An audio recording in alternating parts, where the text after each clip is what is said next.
Someone asks on Facebook Live, do you believe in a moderate Islam? If so, what does moderate Islam look like? Someone wants to I ask. do not believe in a moderate Islam, and I cannot describe what it looks like because it never has been seen in the world, and no one has ever been able to spot it. A moderate Islam meaning the teachings of some sect involving peaceful coexistence as equals with unbelievers. There is no sect of Islam that teaches that. People talk about, will say, what about the Sufis? The Sufis tend to be mystical, and they put a mystical slant on things that other Muslims don't. But the Sufis have never rejected violent jihad. They've been the leaders of the Chechen jihad for a couple centuries Here, against the Russians. so that's good information. Can we stop there though? So maybe Yes, sure, boss. maybe listeners, you've heard about the Chechen rebels, maybe not. But can you real quick, because I think that's significant, because I never knew that till I talked to you last time. Can you explain people briefly, if you can, who are the Chechen rebels and why is it significant to say that they're Sufi in their leaning? Chechnya is a Caucasian republic that is part of Russia, and Caucasian meaning that it's in the Caucasus Mountains. And speaking of racism, the Tamerlan Tsarnaev and Dzhokhar, his brother, the Boston Marathon bombers, they were from the Caucasus Mountains, so they were Caucasian jihadis. Right. But in the classic sense, in the most technical sense of the word, yes. Yes, exactly. But in any case, the Chechens have been fighting against Russian rule since the beginning of the 1800s, and they are Sufis. They see no incompatibility between Sufism and waging jihad against the Russians. Now, to be sure, in the late 20th century and in this century, there's been a lot of influence from the Saudis, and they're not Sufis. And so they have taken over to a tremendous degree the Chechen jihad, but up until then, it was all Sufis. Well, let me ask you this. Why are we saying they're jihadis? Why aren't they just rebels against Russian oppression? Well, they believe in jihad. They are waging jihad against the Russians, not just a war to free Chechnya from Russian dominance, but to spread Islam spread Islam in as much of the surrounding area and into Russia as much as they possibly can. But in the first place, they're fighting what is known as a defensive jihad against the invaders. And then that does not cancel out the further requirement in Islamic law to wage offensive jihad to spread Islam and its hegemony around the world. All right. As you know, you mention it in the book. Someone says, before I go into chapter 7, I don't know if you want to briefly address this. Someone says, the bad ideas don't come from the Quran, they come from the Hadith. So the Hadith need to be removed, and what is publicly is accepted as Islam, or at least the concept moderate Islam. They're saying, I think that if you remove the Hadith, then you'll have moderate Islam. Do you have a quick response to that before we move on? Yeah, sure. In the first place, the Hadith, let's just make sure everybody understands, are the reports of Muhammad's words and deeds. And because the Quran says that Muhammad is the excellent example for Muslims, that's chapter 33, verse 21, then his example is normative, and where those Hadith are considered authentic, there are a lot of fakes, but where Islamic scholars consider the Hadith to be authentic, then they become normative for Islamic law. Now, there is a lot of bad material in the Hadith, and so the person writing is a Quranist. Yes, they are. The next question group was asking if you had heard of that. Yes. It's a small minority sect within Islam, very small, of people who believe in the Quran alone. And the problem with that is it's incoherent in a lot of ways. One is the Quran tells you repeatedly in chapter 4, verse 80, and many, many other places, to obey Muhammad, to obey Allah and his messenger. Now, the Quran only mentions Muhammad by name 4 times and tells you virtually nothing about what he was like and what he did. So how on earth can you obey the messenger without knowing anything about him? And so you got to have the Hadith. That's what the Hadith are for, so that you can obey Allah and his messenger as the Quran commands. So in the first place, that's the reason why there've never been Quranists in Islamic history, because it's an incoherent position. But also, even if you take the Quran alone, you ain't going to get moderate Islam by a long shot, because you're going to still have, when the sacred months are over, slay the unbelievers wherever you find them, slay the idolaters wherever you find them, arrest them, besiege them, lie in ambush everywhere for them. That's 9:5 of the Quran. 489, slay them wherever you find them. 191, slay them wherever you find them. You sensing a pattern here? 47:4, when you meet the unbelievers, strike the necks, that is, behead them. 839, fight them until religion is all for Allah. If religion is all for Allah, that means that what's the matter with the unbelievers? They must be all dead or converted to Islam. Maybe submitting to Islamic rules, since 929 tells you to fight against those who do not obey Allah and His Messenger and do not forbid what He has forbidden, even if they are of the people of the book, which is primarily Jews and Christians, until they pay the jizya, the tax, with willing submission, and feel themselves subdued. So you can subdue or subjugate the Jews and Christians without making them convert. But even that then denies basic rights to the non-Muslims. So even if you take Quran only, you're going to be killing a lot of unbelievers. And that does not make for a peaceful, harmonious, pluralistic society. Well, one last comment by this commenter, Tyvon, Swain-El. I do appreciate what he says. He says, I am a Muslim and very much appreciate Robert's work. Not all of it, but many of the issues that he brings up are pertinent to modern conversations on Islamic extremism. So I appreciate that perspective. He was the one asking those questions, and I thought they were good questions, and I thought you had good answers. All right. He's off. What are your views on Ghazi-i-Hind, which calls for a war in India and its Hindu population? Well, sorry, brother. He left. I can't answer that one. My bad. Can Robert state a verse that says to kill people for being a blasphemer, not an unbeliever that is waging war against you, but killing someone solely for being a blasphemer? I know of none. So, Tyvon, you're saying that there are no verses that would say that you have to kill someone just for being a blasphemer, and he should provide a verse. Well, he's gone now. I'm sorry I wouldn't be able to do that, but I did appreciate all your comments actually there, Tyvon. I thought you had some excellent comments. It looks like that's about it. I think things went pretty well. I'd be curious, I wonder what the verses they would base it on, as far as are you supposed to kill a blasphemer? You're saying there are none unless it's in the context of war? I'm just looking. I'm curious myself about, what it does say. Well, guys, anything else you want to say to me? I'm just chilling right here, and I'm about to jam out in a second. Well, so blasphemy would be insulting the prophet, wouldn't it? Okay, so here's some verses they're saying, brother. If you're still there, I'd be curious what you say about these. One is, so this looks, there's a couple from the Quran. One is, who can be more wicked than one who invents a lie against Allah? So it appears some schools perhaps take that and then equate it with there should be a penalty of death because it's the most wicked thing you could do.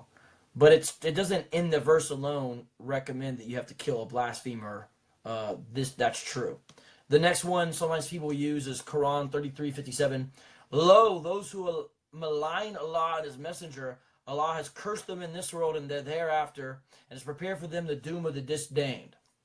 So again, you might say, and so I'm trying to give it a charitable reading. You might say that just says they're cursed in the hereafter and have doom after.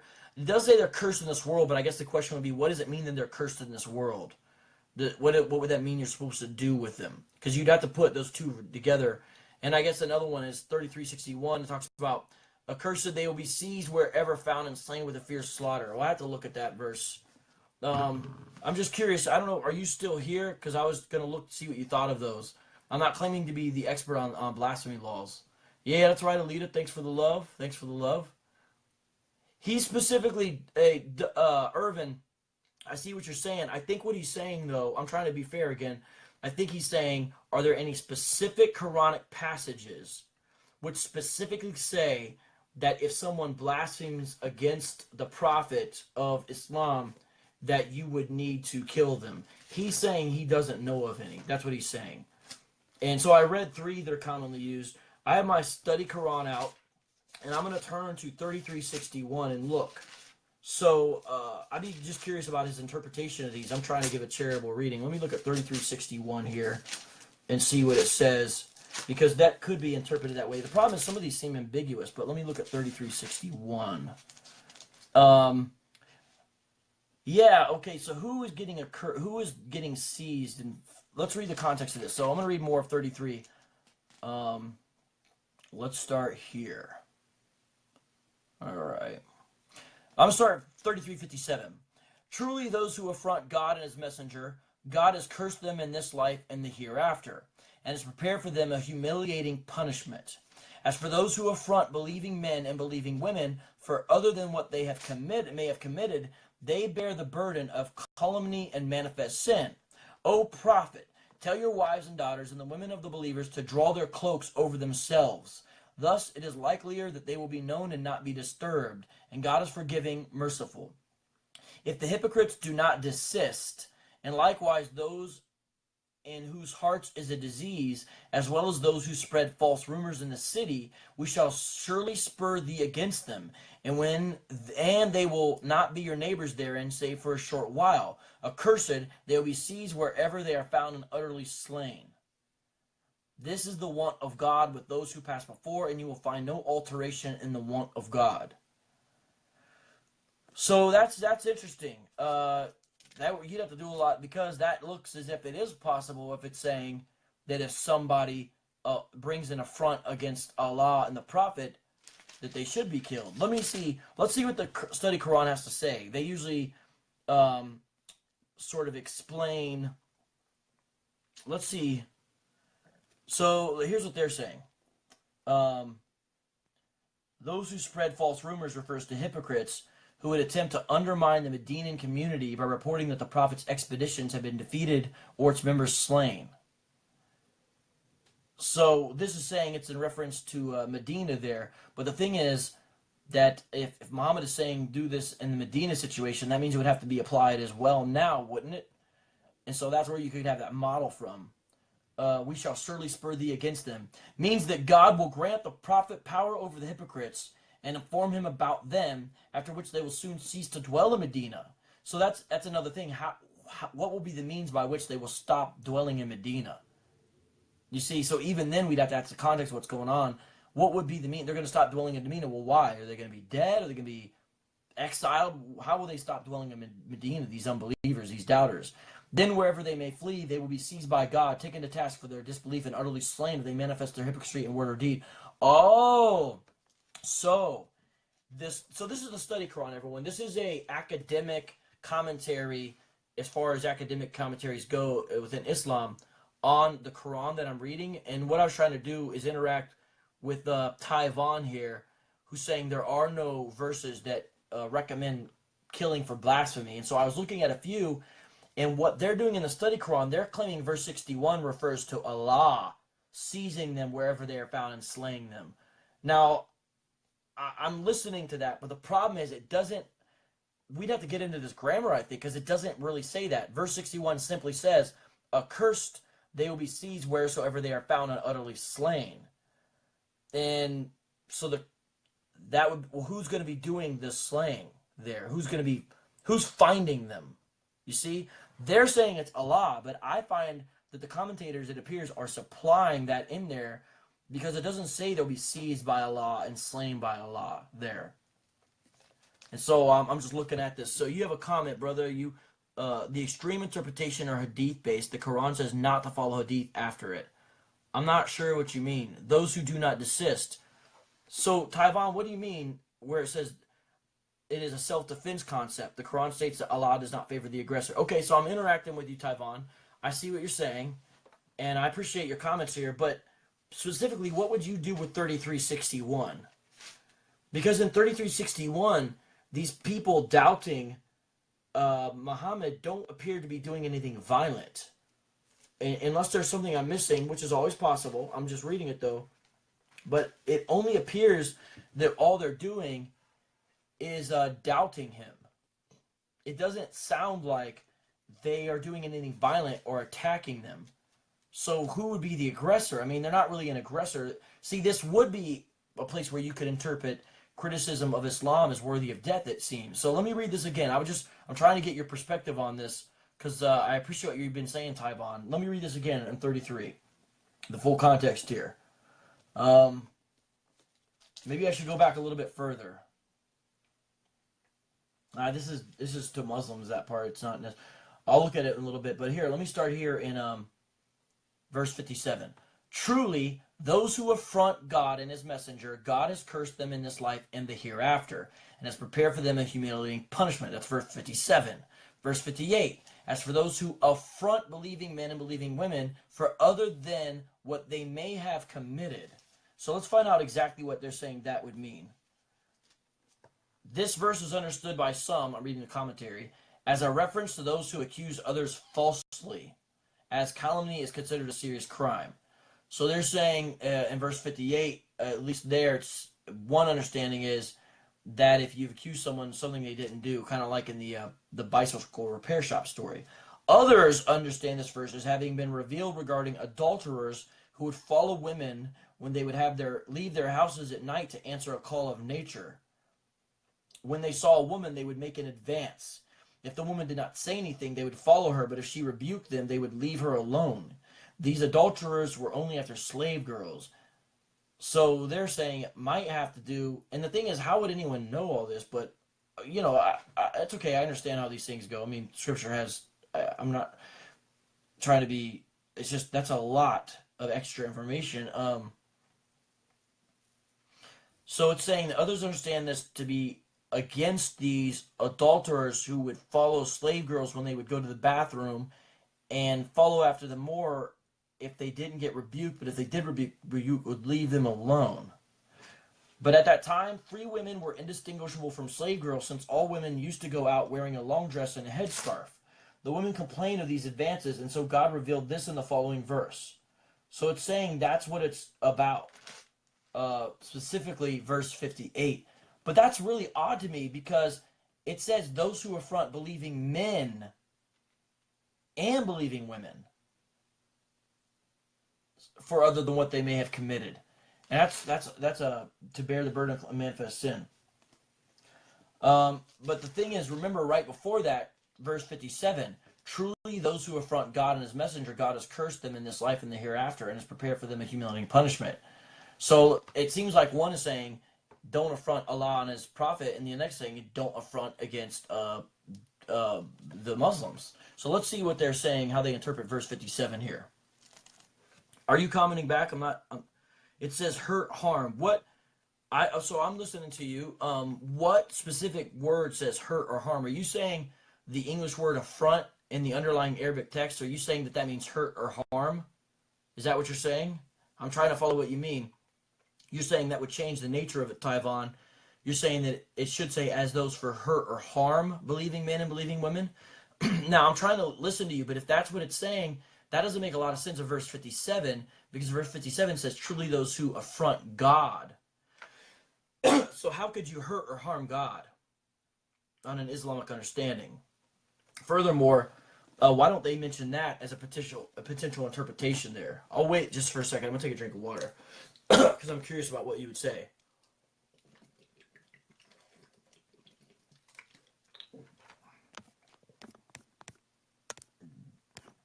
Actually, you know what? Tyvon, would you be interested in coming on? Oh, it won't let me. I was going to try to bring you on. It's not letting me let you do it, though. How much is the study Quran? It's kind of expensive, Roberto. It is kind of expensive. I was blessed. A man gave me one for free. I was very blessed. But the lowest I've seen one is for $39.99 for the study Quran. Donald Nelson. Pamela Geller is under fatwa due to this. They already came at her once in Garland, Texas. Yeah, we did mention that, and she is. Those who do not desist. Tyvon. Hey, Irvin, you want to come on? I can bring you on camera if you're down. Because I know you know how to get it in. I'm just going to try and see what you say real quick. We're just having a little fun here.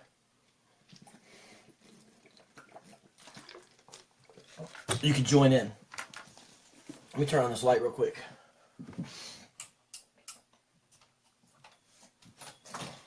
All right. We are gonna get off in a second. Don't worry. Okay. Yeah. Yedhuna. Those who harm or hurt. Okay. So I'm hearing you. So you're saying it's that word translated as affront, but I guess. Well, my question is, if that word means verse 57 be referring to Allah because it says those who hurt or harm Allah. So how could you really hurt or harm Allah? Do you see what I'm saying? What my question would be, Tyvon? I don't really see how you could hurt or harm Allah. But if you're able to connect your microphone, I could bring you on real quick and we could talk. But for some reason, it's not letting me, similar to with Robert earlier. It's not letting me bring you on, but I'd be willing to do that. But let me show you what they say about verse 57 here in the Study Quran. By the way, Study Quran, if you're going to be a student of Islam, I would say get it. Okay, see, Tyvon, these scholars have a very different opinion than you. Let me read what they say about verse 57 specifically. An affront to God, so that's that word you said means hurt or harm, I think. An affront to God is understood as disbelief. See, the way they're interpreting it is that it means to disbelieve God. So that would give credence to being allowed to punish for blasphemy laws, even though the Study Quran doesn't seem to go that direction. I'm trying. It says I can like the comment, pin the comment, delete the comment, block the comment, but it's not letting me do the invite comment. I don't know if you're on your laptop, but sometimes when people are on their laptop, it creates a problem where it doesn't let me invite them. But I'm gonna try one more time, okay? Oh, okay, I can do it now. Sure, man. All right, I'm down. You know, you've been a good sport. Robert's gonna wonder, why is this video so long? You know, why is that video so long that you guys did? Why? So I send you the invite right now. But this, what time is it? 3:30. Yeah, guys. I only got a little bit more time myself. Tyvon, what's up? Hey, How you doing? can you hear Yeah, me? just get your face in there a little Hold bit on. more. No, flip it the other way. Yeah, there you go. But then get it, Bam. scoot towards, Hey, can you bring me bean real quick? scoot towards the line a little bit, so your full face fills Hold the on real quick. camera. Give me 2 seconds. You 2 sound seconds. good though, man. All right, y'all. We're gonna talk to Tyvon and see what he has to say real quick here. Man, What time is this? swag. 4:30. Oh, 4:30. I gotta leave in a little bit, but I did want to talk to you since we're here, and we can totally do this again if you're up for it.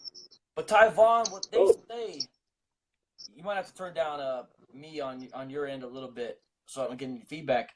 They say this in verse Yep, you 7 do. of the Study Quran. They say, an affront to God is understood as disbelief and attributing partners to him. Although this verse is addressed to all who do the Prophet harm in word or deed, it is said to have been revealed in response to those who criticize the Prophet for his marriage to Safiyyah bint Yahya, and whose father had been among the staunchest of the Prophet's opponents. It may also refer to those who remain opposed to him. Others say it refers to those who created graven images. So it looks like there's 1, 2, 3, 4, perhaps 5 different interpretations they give in the Study Quran. The first says it's disbelief or shirk. The second one, I guess, would be more along your interpretation if you harm the Prophet in word or deed. So there is a possible interpretation, Right. it looks like, according to the Study Quran. Well, let me ask you this. Mm-hmm. What would you do with verse 57? Because how could you hurt or harm Allah? Because it says those who are... So that's where you use the circ interpretation, right? Because it all has to do with, like, in Arabic, it all has to do with where you place it and who you're talking to and all that type of stuff, right? Yeah. But even in another sense, right? I'll bring it to like how a Christian might understand it, right? So we all have a soul, yeah, Right.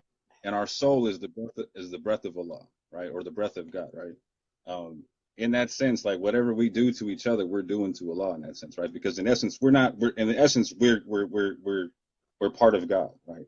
And it's going to sound funny for Muslims to say that, right? But I'm not a Hadithist, right? I'm a Quranist, right? And so I have no issue talking about the soul returning back to Allah and all that type of stuff, right? But And a very simple concept is whatever you do for men, or even in the biblical context, like it talks about the concept, whatever you do for the least of these, you've also done for me also. You feel what I'm Yes. saying? So like if you can do something positive for Allah, you can do something negative for Allah in that sense, right? It's not like you can't physically harm Allah because Allah is spirit, right? It's a conceptual concept of uh, you're being like your father. You feel what I'm saying, or not being like your father, right? If your father saw you doing something that made him ashamed of something, right? He's not proud of that, right? It's not like you're physically harming him, but it pains it. You feel me? In the other sense, right? Understand the historical context. You have the Muslims that are having to flee Mecca and Medina and eventually go to Ethiopia, right? So they're physically actually getting harmed. So it's talking about if the physical harm does not desist, right? If the physical harm does not desist, Right. then you got to go. Well, can I ask you about verse 57? Because so it says, truly those who affront God and his messenger, God is cursed in life and the hereafter and is prepared for them a humiliating punishment. So you're saying the affront towards God is not a physical thing, but the affront towards the messenger is. No, because the message is coming from God, right? Like, so it's like not confirming somebody a prophet, like not confirming Jesus a prophet. The people who didn't confirm Jesus and his message, that was like it's an affront towards God in a sense, because you're not accepting what he's saying is the truth. You feel me? You're not confirming what he's confirming. Right, but if that's the case, if it's just not believing in what's being said, then it's not a physical thing at all. It's just not believing in what Muhammad says. You're saying, because first I thought you were saying that it had to do with harm physically, and then you mentioned them having. So right. Yeah. Go back to your study, Quran, where it's talking about the context of like the shirk and then the physical harm, right? So right now we're talking about with the affront on God and the messenger would be the shirk concept, right? And so the other one I'm talking about is the secondary. Go ahead. Yeah, that's the first understanding they mention. Right. And so what I'm saying is when you're talking, you're not talking about Allah and his messengers. When it talks about if they do not desist, you're talking about the actual physical members, the people, the Muslims at the time, right? Where it says if when you go down, it says if they do not desist. Go ahead. So desist from what? The physical harm. Again, go to the historical context. These people are physically being removed from Mecca and Medina for what they're talking about. Yeah? Physically being removed, to the point to where they have to go to Ethiopia to seek refuge. Yeah? I'm listening, but the thing is, it doesn't say. The only indication I get about what they're doing, it says, as well as those who spread false rumors in the city. But it doesn't. There's nothing there about physical. Let me ask you a quick question. Are you saying that word yaduna in Arabic does not mean to hurt or to harm? Is that what you're claiming? No, that's not what I'm saying. I'd have to learn more. I'd have to do word study on the word. So I'm trying to understand what your argument is then. Well, because it seems like it's being used in different ways in the same. Right, and your study Quran tells you that it can be used in multiple ways, and it's consistent with what it's saying. Well, the study Quran is saying there's different interpretations, but it's not. It's not advocating for all of them. It's saying here's one way to look at it, here's another way to look at it, but it doesn't. Right. So here's what I'm stating. Right. So I'm stating the Arabic word. Right. Right. When in context, when in used in referring to Allah and His messengers means the whole shirk concept. Right. And I'm stating that when in used in regular people, right, it's talking about physical harm. Okay. Right? So I'm stating that claim, right? And so I need you to reiterate something that would refute that. Okay, so you're saying in verse 57, because it's in relationship to Allah and the messenger, therefore has to do with shirk, but in verse 60, this has to do with physical harm because it's in relation to people. But so let me ask you about that, because they say something in here that gives a different context to what you're saying. They say it has to do with people who here we go. Yeah. Undermine the Medinan community by reporting that the Prophet's expeditions have been defeated or its members slain. Those who spread false rumors refers to those hypocrites. That's one of the interpretations of verse 61. So that's not physical harm. That's just saying, oh, he didn't really. So, but you have to go back to verse 58 though, where it's talking about the physical harm being done to the believers. That's because that word, I'm saying again, that word there means to hurt or to harm. So you can't disassociate the physical harm being established at that juncture and say it's not and hold on, because that's where it rolls into the concept. If it does not desist, if it does not desist. Yeah, but in verse 58, yeah, they don't. It's the self-defense concept. They don't even give. This is where people get it mixed up, even in other verses with the Quran, for instance, where it says when Ramadan's finished, right, then you go take care of business, right? That whole verse, for instance, talks about like you're on Ramadan, we can't do the killing, yeah, we can't defend, we can't do war on Ramadan like that, yeah. It says that when people are afflicting us after Ramadan, we go make work happen, yeah, we go handle that, yeah. Right. It's all self-defense stuff. Allah does not favor the aggressor. We have to be aggressed on before we can defend ourselves. Yeah? That's the whole. Yeah, I appreciate that vantage, and I'm not trying to do Surah 9, but so I'm listening to what you're saying. I'm hearing what you're saying, so I'm not ignoring it. But the thing is, when I look at verse 58 and I look at the study Quran, it doesn't even give physical harm as even an option of the interpretation. It gives these two things. It says some interpreters say it's if you're accusing Muslims falsely of something. That's what it's saying. And the other interpretation has to do with the people following the women when they try to use the restroom. Those are the only two interpretations they give in there. They don't say anything about physical harm. And if you look, it. So let me ask you a quick question, right? Yeah. So if I was to follow a woman into a restroom right now, or to a change room or anything like that, would I not be eligible for some kind of an assault charge? No, it's probably like voyeurism. Sexual, physical, some sort. Yeah. Voyeurism is one of those charges, but that's not an assault charge. But yeah, you'd have to attack something. So hold on. So you're saying here again. So you're stipulating. So if I follow a woman into a changing area, someplace where it's designated only for women, right? Yeah, it's called voyeurism. That's the charge. It's not assault. It's called voyeurism. It's considered a. The reason I know this is because. What's the intent? Hold on. So in the verses being spoken of, what's the intent of following the women? Well, no, here's the thing though. It doesn't say anything about following women in the actual verse. The Quranic commentators in the study Quran are saying that's a possible interpretation, but it doesn't. It doesn't say the intent. It doesn't say that. It just says they're following. So what's it implying though? What's it implying? And that's the problem. So let me be frank about this. The part of the problem seems like with the Quran is it's so vague and ambiguous. We're talking about women in restrooms, but that has nothing to do with the verse. Doesn't actually say. So when you talk New Testament, you talk about Greek stuff, yeah? Yeah, of course, yeah. You got to learn some Greek, no problem. But let's look. But no two ways about it, yeah. So if you're talking Quran, you got to talk Arabic, yeah. Yes. So, but the funny thing is, if we're talking Torah, we got to talk Hebrew, yeah. I'm Jewish too, so we talk Torah, we got to talk Hebrew. They don't give the reasons you gave. I'm not saying you're wrong. I'm just saying. Hold on. So I'm telling you in Arabic, yeah. In this juncture here, this word here means physical harm. So I'm asking you for an Arabic response or something in the Arabic language or something from Arabic syntax or something of that nature to explain to me why in this situation it does not mean to hurt or to harm. Well, so I know I got some. So hey, Irvin, you know an Arabic speaker. I don't know if you're able to ask the Arabic speaker about 33, 57, and 58 where it says affront. Some interpretations. Let me know if you're able to. I'm talking to one of the. But the thing is, it doesn't mention any of that. It says this, as for those who affront believing men, because that's the other thing, Tyvon, it says believing men and believing women. So this this falling around in the restroom scenario seems odd because that would only be applied. No. So again, bro, this is what I'm trying to tell you. So the whole it's describing a context of how the Arabic is used, right? One is the spiritual, one is the physical. That's why I was trying to ask you, what is the intent? What is the intent of someone following somebody into the bathroom? The Quran is. Do you feel what I'm saying? Yeah, but the Quran just says something about that. I'm working with you based upon the study Quran you have. I'm trying to use that as a bridge. You feel me? Yeah, I got you. And so that's the study Quran. Okay. Here's just so everyone can see in Tyvon the actual verse of 58. The reason why we're in 57, 58, 59, 60 is to try to understand what 61 says, because 61 says, accursed, they will be seized.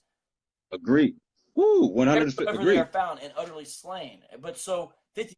Right. So in 58, in verse 58, you have the physical harm to the men and the women, right? And I've given you historical context. So here's what it says: as for those who affront believing men and believing women, for other than what they may have committed. I guess we'd have to. What does that mean? Yeah. What's that mean? So if I'm being harmed unrighteously, right? If I haven't done anything. So again, the men in Mecca and Medina, right? they're not having to flee for any other reason than saying La ilaha illallah. You understand what I'm saying? And changing their personal practices, right? This whole situation is a social revival that's messing up a lot of people's money, just like Jesus messed up a lot of people's money, Right. right? And when that happened, hell broke loose, right? So they had to leave from one spot to the next and eventually have to go to Ethiopia. Yeah. So here's the thing, though, is it what it talks about, you know, in that other verse, it says like, hey, they're not going to be your neighbors anymore. Remember that? And so that's another verse I read prior to this. I could go back there, but that's in, where did that one go? Remember that one I read earlier? It says they won't be your neighbors anymore. You won't dwell with them anymore. And it's what's the what's the point you're trying to make with it? Just so I understand what you're saying. Yeah, because it doesn't. You're making it sound like the Muslims are having to leave because of persecution, but this verse makes it sound like they're casting.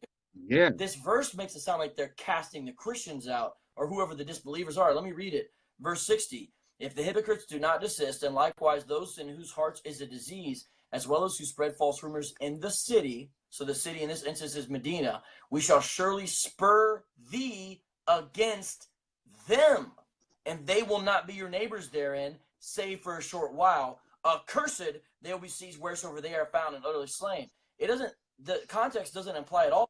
So just so we're clear, are you saying that historically what happened is that the Muslims were told to kick the Christians out of Medina for being persecuted, and that the Muslims didn't leave and have to go anywhere? Is that what we're saying? They're Quranist only. So I mean, I don't even know. We're talking history right now. But like, you wouldn't even be able to get the the Hadith context for this. I'm just saying about what. I'm not even talking Hadith. We're talking history. Right. You don't need the Hadith. I know about Muslims going and being under the protection of the Ethiopian Christian kingdom, but this is not what this is about. So I'm asking you so what you're saying is something historically I've never heard before. You're saying that this is referring instead of the Muslims having to leave Medina, right? You're saying that the Christians were afflicting the Muslims in Medina and were told to go get the Christians. I'm asking when and where did this happen? Because this is some new stuff for me. It doesn't say Christians. I'm not saying it says Christians. It says those who are.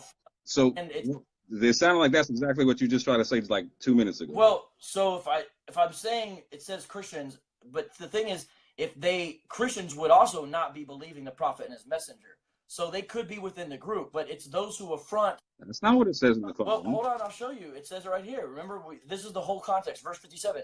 Truly, those who affront God and his messenger. And you said earlier that has to do with shirk, which you would believe I as a Christian would be committing, correct? So that could. No. Well, wait. If I believe Jesus Christ is God in the flesh, that's considered shirk under any standard understanding of Islam. So the Quran talks about two types of Christians, yeah? Oh, I don't know. So. But like, I don't agree that it's shirk to believe in the incarnation, but I do believe in the incarnation. But so, and I don't believe Muhammad's a prophet, so I don't disagree with you. So I would be an affront though against God. The Quran doesn't disagree with you either, by the way. So the Quran says everything that you're saying, right? So in the surah about Mary, right? It says that the spirit, you know what I'm saying, came into the flesh. It doesn't disagree with that in any shape or form. Remember. So as a Quranist, hold on, let me clear something up. As a Quranist, I don't disagree that Jesus died on the cross. He was not crucified, but he did die on the cross, right? I don't disagree that he's the spiritual son of God. He is not the physical son of God, and the Quran clears that up. Wait, yeah? He wasn't crucified, but he did die on a cross? Yeah.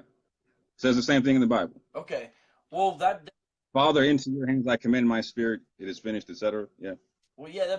We say so in the Quran says that Allah. So he was not killed, nor was he crucified. Right. It was made to appear so, but Allah raised him, and the word "raised" is resurrected. Allah resurrected him unto Himself. Well, those are. It's the same thing. It's the same thing as Father, into your hands I commend my spirit. Yeah, I'd love to discuss those sometimes, but what I'm trying to still get at is this doesn't seem to say Muslims are going to be leaving. It seems to say the Muslims are going to be spurred against the disbelievers and kick them out. And sure. You're saying it seems to say, but what it's saying that you're not going to be neighbors anymore. Well, yeah? It's saying you're not going to be inhabiting the same space anymore. Let me read. Yeah? And that's exactly what historically happened. So again, I'm saying the same thing over and over again. Yeah. the Muslims had to flee Mecca and Medina and eventually have to go to Ethiopia for a minute. Yeah. So exactly what you're saying happened. They were not neighbors for a while. Yeah. For a time. This is a Medinan surah, but let me show you again just what it says. The reason I said seem to say is I'm trying to give your perspective a benefit of a doubt. I think it's rather clear, Tyvon, but let me show again. If the hypocrites do not desist, and likewise those in whose hearts is a disease, as well as those who spread.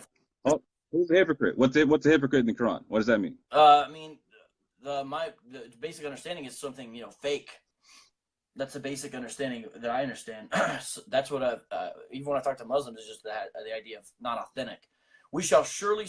And when you get into it, it's someone you cannot reason with, right? It's to the point where you cannot be peaceful with these people, right? A hypocrite is somebody who will not recognize you. Like, so again, in Islam, we're not allowed to start stuff, right? So it's somebody who's still messing with you, even though you're not allowed to start stuff. Yeah, they're not a peaceable individual. They're a hypocrite. They don't have a moral standard to themselves. But right? Yeah, it's just what the verses say on their face is, if the hypocrites do not desist, and likewise those in whose hearts is disease, as well as those who spread false rumors in the city, we shall surely spur thee against them, then neighbors therein. So here's the sequence of events. They're being hypocritical. They're spreading false rumors. That's step one in this verse only, the ayat. Next thing that happens is Allah spurs people, it appears. Is it just the prophet only? Which one? It just says these, so it's I'm not 100%. The hypocrite. This is being really clear, bro. And the only reason you're having an issue here is because you're trying to separate it from verse 58. And you can't do it because it's in the same. Okay, let me ask you: who is the person that's going to get spurred against them? We shall surely spur the hypocrites who are doing the persecuting. Yeah. So you're saying Allah's going to spur the hypocrites against? You're saying that's what it's saying? Because here's what it says: we shall surely spur thee. Hold on. Are you saying who's being spurred or who's doing the spurring? I'm not sure I quite understand what you're saying. It's clear Allah is doing the spurring. The we is Allah. So who's being spurred is what I thought you're asking, right? So the people being spurred are the hypocrites who are doing the physical harm in 58. Again, the physical harm to the men and the women who are believers, right? The hypocrites are. It doesn't say physical harm, but I'm hearing you. I'm hearing that's your interpretation. But look what it says. All right. Hold on. You're making Arabic claims, yeah. So I need you to prove to me now. You made the claim it doesn't. You said it does not say physical harm. So I need you to prove to me it doesn't say physical harm. Well, the thing is that if you look the context for other than what they may have committed. I'm waiting for you to say something to me in Arabic first. Yeah, like some Arabic rule, something that you're citing. Because I've stipulated the point. Yeah, that this same word used in 57 and 58, when applied to Allah and His messengers, has one. Well, what do you base that on? What do you base it on? That when it's applied to Allah and His messenger, it means shirk, but when it's applied to people, it means physical harm. Where do you get that information from?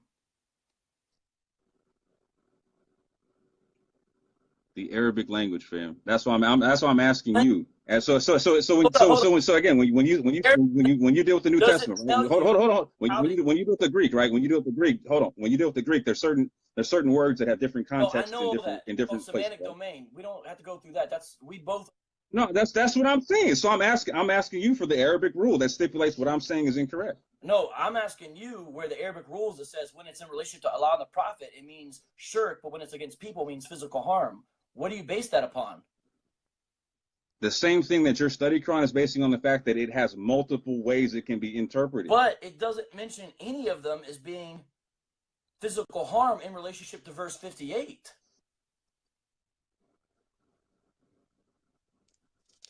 So what's it saying for 58? Give me the exact thing out your study Quran for 58. Everything from top to bottom, what it's saying. Because I'm building a bridge with so Muslims don't use your study Quran, yeah? We don't even play around with stuff like that. Muslims. Yeah? So I'm building a bridge with you. I'm building a bridge with you based upon on what you have, right? And I'm still trying to meet you halfway on it, yeah? And I'm there with you, fam. But I'll go there, but I'm still trying to Tyvon, help me with this one. We shall surely spur thee against them. Who do you say is the we in there? Oh, that's Allahumma. Right. That's no. Allah, hold on. Allahumma is so whenever you see we in the Quran, right? and this is something that a lot of that Muslims have mixed up. It's the Elohim. It's Right. the same. It's Wait, the same wait, wait. concept of like we created. I'm already there with etc. you. Right? Okay, so we agree on that. We shall surely spur thee. Who's the thee? We shall surely spur against them. Who's the thee and who's the them? Again, the people who are getting, so it's saying very clearly, right? When the hypocrites don't stop, it's saying that Elohim will spur is going to send the belief. Hold on. I'm saying what I'm saying. It's real simple. You gotta let me say it. It's saying that Elohim is going to send those believing people who are being afflicted on to the hypocrites. Okay, so the thee then that's getting spurred would be the believers, and they're getting spurred. The people they're spurring against are unbelievers. So we agree on that. We agree that's the interpretation. Then that's why the only way to interpret the very next line, then, so that's a logical connector, they will not be your neighbors therein, save for a short while. Right. So the result of the spurring by the Muslims against their neighbors is the neighbors will be no longer there. No, that's an assumption. No, that's an assumption not based in history. Well, I'm just reading the text. So you got to defend yourself, right? So you got to defend yourself and leave, Okay. fam. Like in this situation, they defended themselves and had to cut, yeah? So how does it work? So you got to show me the history. You got to show me where instead of leaving Medina, they stayed. No. Okay, so I'm just. Yes, you so do. You're not really a Quran. Because historically they had to leave Medina. I know that, but you're not really a Quranist then, because you're putting. Hold on. You're putting all this. Why am I not a Quranist? Because you're trying to have outside factors mitigate the clarity of the text, but I'm trying. So whoa. Quran says, but you're looking. Hold on, hold on, whoa. You're trying to tell me my tradition, yeah? I'm not telling you how to be a Christian. Saying, but it sounds like to me that you're not really only a Quranist, because you're saying, well, this is actually about them leaving for Ethiopia. So what is the Quran? What is it? It means recitation. No, what is the Quranist? You're telling me what a Quranist is. I'm asking for a full definition for Vocab Malone. What you believe as authoritative in interpretation. That'd be or outside traditions other than the Quran. That 100%. So what does it have to do with me referring to history? All right, so you're saying, well, because it sounds like because there's history outside of the Hadith, right? Well, I mean, we're in the Quran right now, but yes. So why can't I refer to history or science or anything? Because I'm gonna talk about quantum physics and all that type of stuff when we have conversations about Allah and the soul and all that. That's good, but let's stay rooted in the text first. Here's what I'm asking you about: what's the connection? Sure, what I'm saying is rooted in the text. We shall surely. It says in the text they had to go to Ethiopia. It does not say that in verse 60. It does. No, it says that in the Quran. Yeah, but not right here. Not right here. But here's what I'm saying. How do you get the connection? They will not. So you also understand that all of these texts did not come down in linear format. Yes, I know that. They weren't even collected when Muhammad died. I know that. So are you arguing that the text does not say that they had to leave Medina and go to Ethiopia? I'm talking about verse 60, not some other ayat. I'm talking about just verse 60.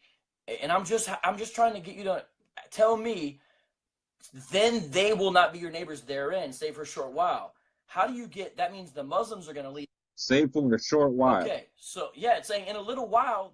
What does that mean? In a little while, these people are out.